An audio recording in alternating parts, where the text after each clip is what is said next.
이 마가복음을 통해서 특별히 말씀을 보기보다는 계시록 5장에 있는 어린 양을 보면서 이 말씀을 준비했습니다.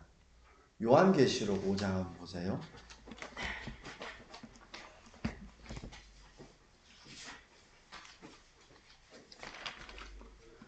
요한계시록 5장 보면은 예수님이 이 세상을 마지막 날에 심판하시기 직전에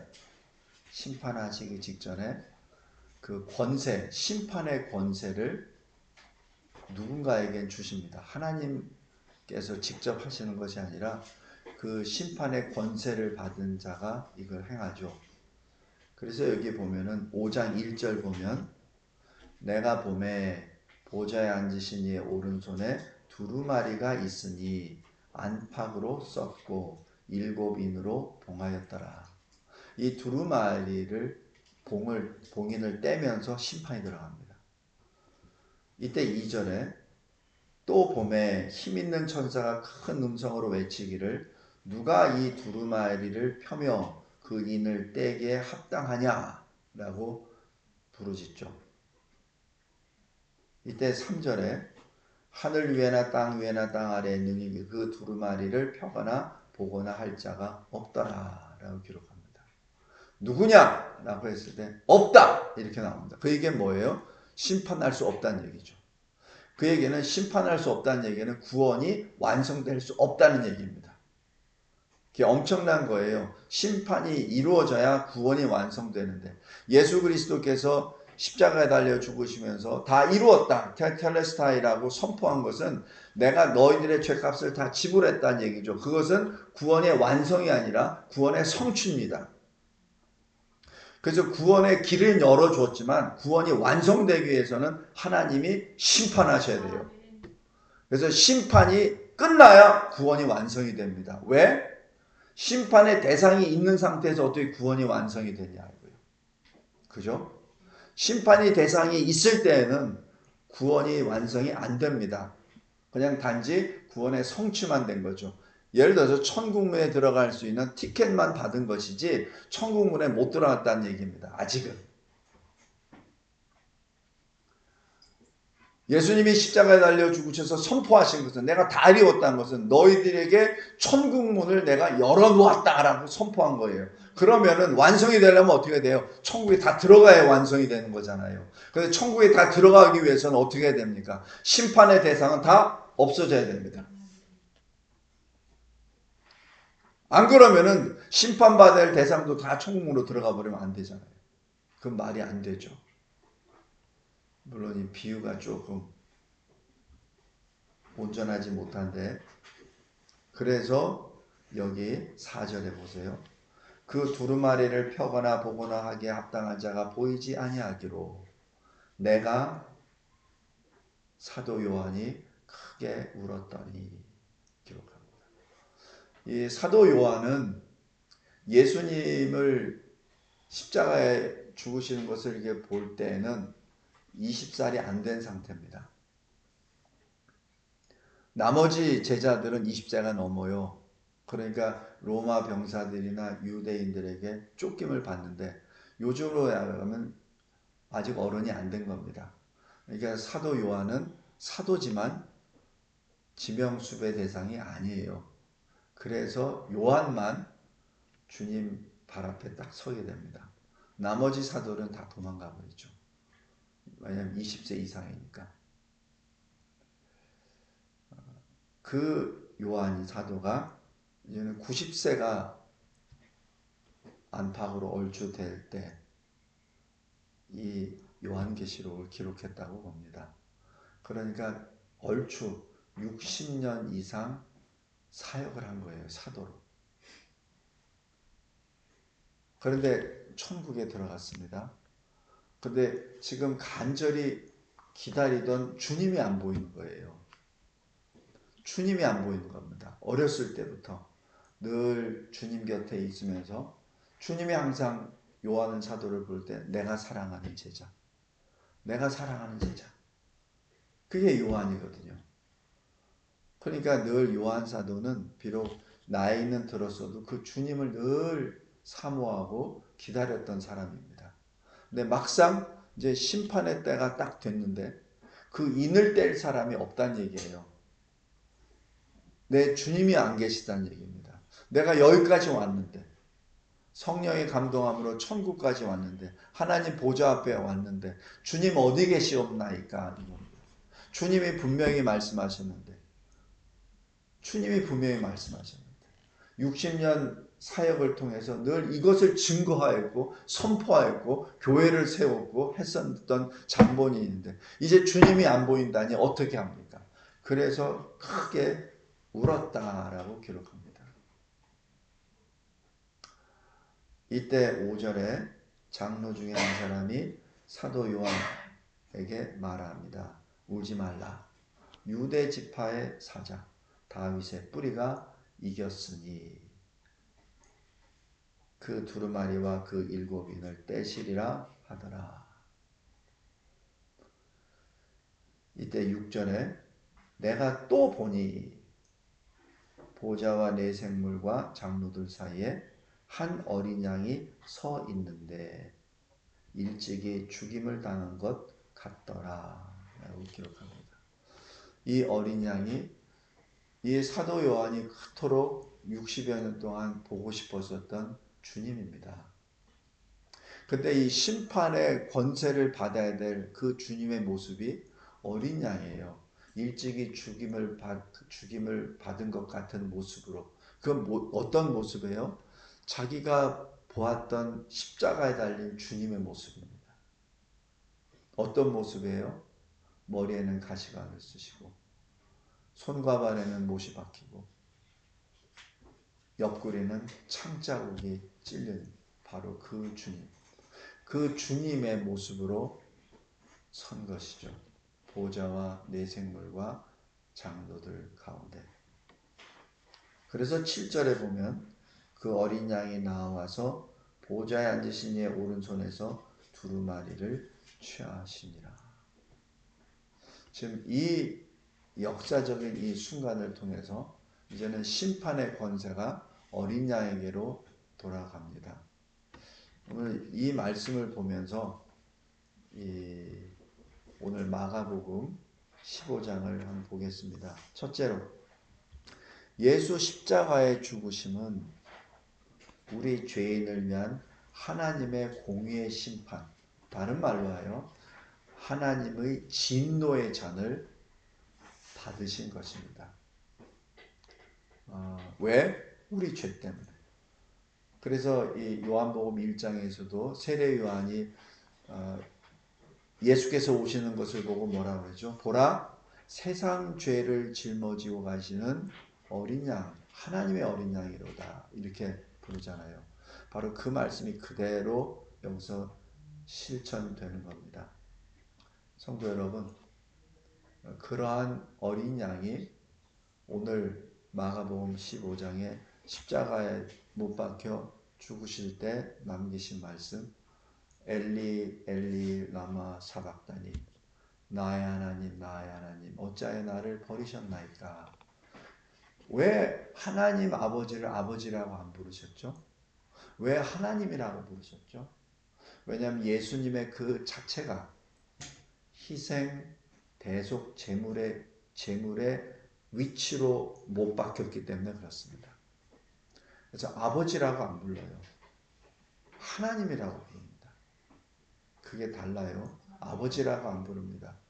나중에 마지막 호흡을 남기기 전에 아버지요 라고 하기 전에 먼저 나의 하나님 나의 하나님, 그 하나님은 공의의 하나님이십니다. 왜냐하면 예수 그리스도께서 나의 죄를 입으셨어요. 우리 모든 죄를 입으셨습니다. 그리고 십자가에 못 박히셨어요. 그래서 하나님의 눈에서는 심판의 대상으로 보입니다. 그리고 예수님도 하나님을 공의의 하나님으로 뵙죠.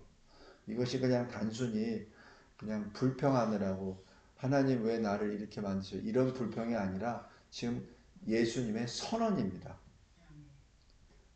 선언이에요. 바로 내가 공의의 하나님의 심판, 공의의 하나님의 진노의 잔을 내가 다 마셨노라 라는 선포입니다. 억울해서 어찌하여 나를 이렇게 버리셨니? 그게 아니라 대속제물이 되신 주님께서 하나님 아버지께 지금 보고하는 겁니다. 나의 하나님, 나의 하나님. 이제 내가 주님이 주시는 그 진노의 잔을 다 마셨나이다. 두 번째, 바로 이 예수 십자가의 죽으심은 죄인을 하나님께로 이끄시는 구원의 역사입니다. 그 죄가 뭐예요? 하나님과 나를 떼놓은 게, 갈라놓은 게 죄죠. 그게 죄입니다.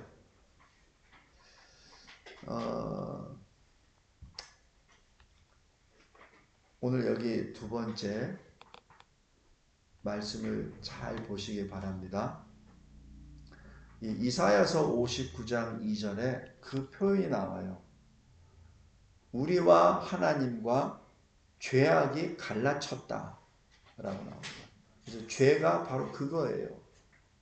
그래서 우리의 죄로 말미암아 하나님의 형상을 지음을 받은 우리가 하나님께 가까이 갈 수가 없어요. 왜냐하면 죄 때문에, 죄가 가로막아 버렸기 때문에. 그래서 그 가로막힌 담을 주님께서 지금 허시는 거예요. 무엇으로? 주님의 생명으로, 주님의 보혈로 그 담을 허물어 버리신 겁니다. 그것은 아무도 못해요. 그 담을 허무는 거예요. 그 죄 문제를 해결하는 것은 인간이 할 수 없어요. 왜냐하면 인간은 태어날 때부터 죄인으로 태어났기 때문에 아무리 씻고 돌을 닦아도 그걸 허물 수 있는 거룩이 없어요. 의가 없습니다. 능력이 없습니다. 자격도 없습니다. 왜냐하면 주님을 바라보면 바로 죽어버리는데, 주님의 영광이 너무 강하기 때문에. 카보드라는 히브리어 단어는 원래 무겁다는 얘기입니다. 그래서 하나님의 영광이 너무 무겁기 때문에 그 보는 순간에 눌려서 사람은 존재할 수가 없어요. 그런데 어떻게 하나님께 나아갑니까? 존재가 못하죠. 그래서 인간이 할 수 없는 완전한 사람, 죄 없는 사람 와야 되는데 죄 없는 사람이 없잖아요. 그래서 하나님이 사람의 모습으로 오신 겁니다. 그래서 하나님이 사람의 모습으로 오셨는데, 죄인의 모습으로 오셨는데, 그런데 죄는 없어요. 그것이 우리 주님입니다. 그래서 주님께서 자기를 단번에 제물로 드려서 죄를 없애버리시고 하나님과 인간 사이에 있는 담을 허물어 버리신 것이죠. 그것이 히브리서 9장 26절, 9장 20절, 그리고 우리 6월절에 있었던 출애굽 12장의 역사입니다. 그게 언약의 피죠. 무슨 언약의 피입니까? 창세기 15장에 하나님의 아브라함과 횃불 언약을 맺으시잖아요. 그래서 하나님이 아브라함에게 소, 염소 뭐 이런 거를 다 쪼개서 둘로 나눠라 라고 말씀하시잖아요. 그리고 그때 횃불이 지나가죠. 그 사이로. 아브라함이 같이 가야 되는데 아브라함은 안 가요. 그냥 횃불 혼자 가십니다. 그 얘기는 하나님이 이 모든 것의 언약을 하나님의 피로 완성하시겠다는 선언입니다. 그래서 히브리서 9장에 언약의 피라고 그렇게 기록합니다. 왜냐하면 히브리서 9장 22절에 피 흘림이 없은즉 사함이 없기 때문에, 생명을 하나님께 드려야 죄 사함이 있기 때문에 그렇습니다. 그래서 주님께서 요한복음 19장 30절에 다 이루었다 하시는 그 선언이 바로 그 모습입니다. 셋째로, 이 예수 십자가의 죽으심은 부활의 시작입니다. 로마서 1장에 죽은 자들 가운데서 부활하사 능력으로 하나님의 아들로 선포되셨으니 곧 우리 주 예수 그리스도시라라고 말씀합니다. 바로 주님이 부활하셨기에 어떤 현상이 나타나죠? 우리가 주님과 함께 십자가에 못 박혀 죽었고 우리의 옛사람이 그리고 우리의 새 사람이 주 안에서 그리스도 안에서 다시 살아난 것이죠. 그것이 주님의 부활의 능력의 효과입니다. 주님이 부활하신 것으로 주님만의 문제가 해결된 것이 아니라 주님의 부활의 역사로 우리가 부활에 동참하게 된 거죠. 그래서 주님과 함께 내가 죽었죠. 나의 옛사람이 죽었죠. 그러나 그리스도 안에서 내가 새 사람이 되었죠. 그래서 우리는 죄에 대하여 죽고 의에 대하여 살고 죄에 대하여 죽고 하나님께 대하여 사는 존재가 된 것입니다. 그러므로 우리는 더 이상 우리 자신을 위하여 사는 존재가 아니라 주를 위하여 사는 새로운 피조물이 된 것입니다. 마지막 넷째, 이 예수 십자가의 죽으심은 마지막 심판의 근거가 됩니다. 그래서 오늘 여기 요한계시록 5장에 그 인을 누가 떼느냐는 얘기예요. 예수께서 떼십니다. 근데 예수의 어떤 모습으로 떼시냐고요. 요한계시록 19장에 보면은 마지막 심판의 모습으로 하나님의 말씀이 흰 옷을 입고 백마를 타고 하늘에 있는 군대를 이끌고 많은 관을 쓰고 나오십니다. 그리고 그 입에서 날선검으로 세상을 다 심판해 버리십니다. 바로 창조의 말씀이 구원의 말씀이 심판의 말씀으로 임한다는 얘기죠. 그런데 그 예수님의 모습으로 이 두루마기를 취한 것이 아니에요. 어린 양의 모습으로 취하십니다. 다시 얘기해서 예수의 마지막 심판은 종말 심판은 어린 양의 죽으심입니다. 그 죽으심이 심판의 근거가 됩니다. 말씀을 맺겠습니다. 그래서 예수의 십자가 죽으심은 단지 우리가 마음을 찢으며 그냥 슬퍼하고 애통해하고 하는 그 차원이 아니라 부활의 시작이요 심판의 근거가 됩니다. 그래서 계시록 19장 1절 2절 한번 보세요. 계시록 19장 하나님의 말씀이 흰옷을 입고 심판하시는 마지막 장면 직전에 19장 1절에 이렇게 기록합니다. 이 일 후에 내가 들으니 하늘의 허다한 무리에 큰 음성 같은 것이 있어 이르되 할렐루야 구원과 영광과 능력이 우리 하나님께 있도다. 그의 심판은 참되고 의로운지라. 음행으로 땅을 더럽게 한 큰 음녀를 심판하사 자기 종들의 피를 그 음녀의 손에 갚으셨도다 라고 선포합니다. 이것이 심판을 직전에 마지막 최종 심판 직전에 하나님의 말씀 예수 그리스도께서 심판하시기 직전에 하늘에서 선포된 찬송입니다. 그리고 여기 3절 보세요. 두 번째로 할렐루야 하니 연기가 새석토록 올라가더라. 4절에 또 24장로와 네 생물이 엎드려 보좌에 앉으신 하나님께 경배하여 이르되 아멘 할렐루야 하니 5절에 보좌에서 음성이 나서 이르시되 보좌에서 음성이 난다는 얘기 누구 음성입니까? 하나님 아버지의 음성이에요. 뭐라고 하냐면 하나님의 종들 곧 그를 경외하는 너희들아 작은 자나 큰 자나 다 우리 하나님께 찬송하라. 찬송하라가 뭐예요?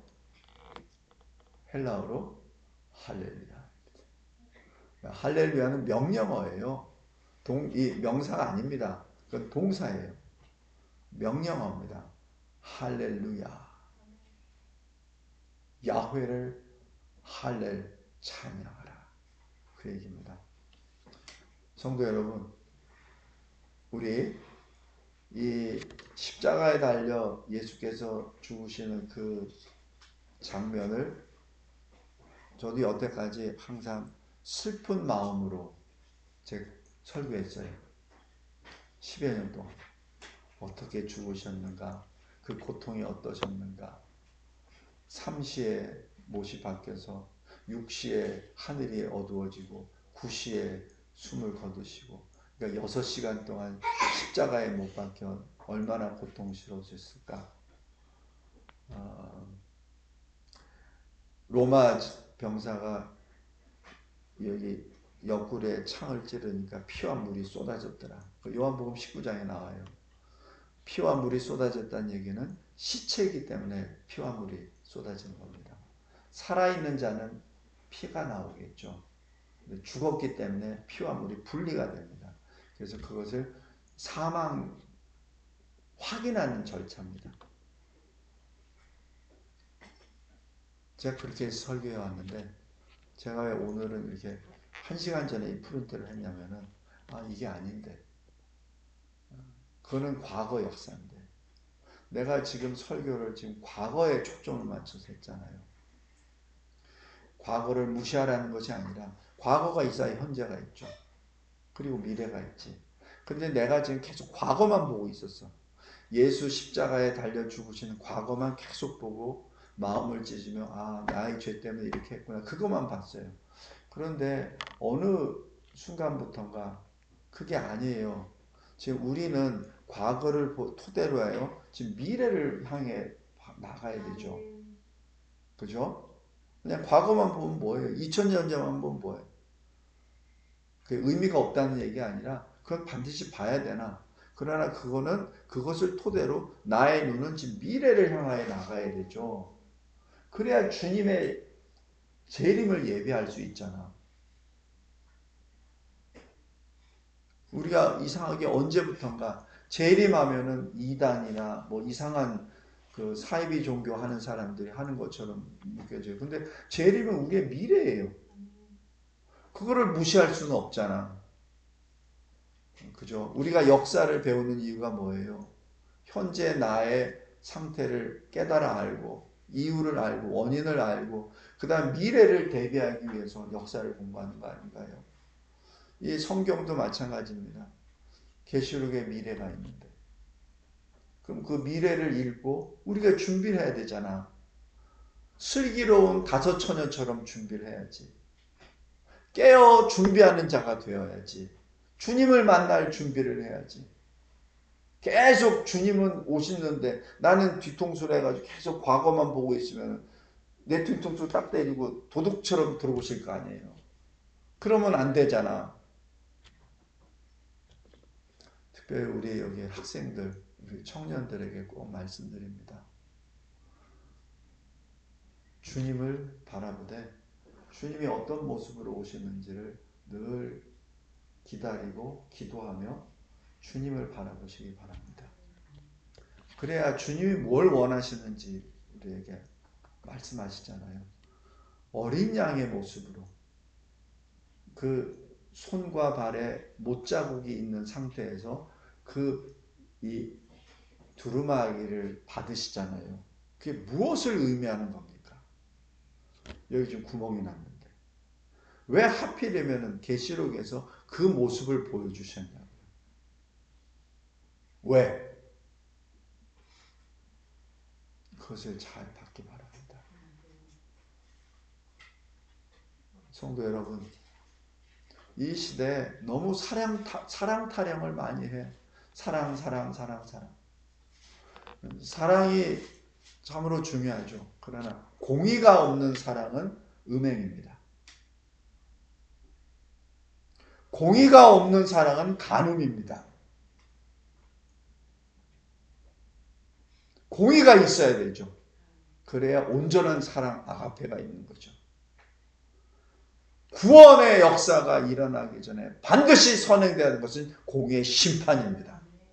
마치 예수 그리스도께서 엘리 라마 사박단이라고 하며 공의의 하나님 앞에 자신의 생명을 드리는 그 순간에 그 다음에 구원의 역사가 일어나는 겁니다. 그 역사가 없이, 공의의 심판 없이 구원은 없습니다.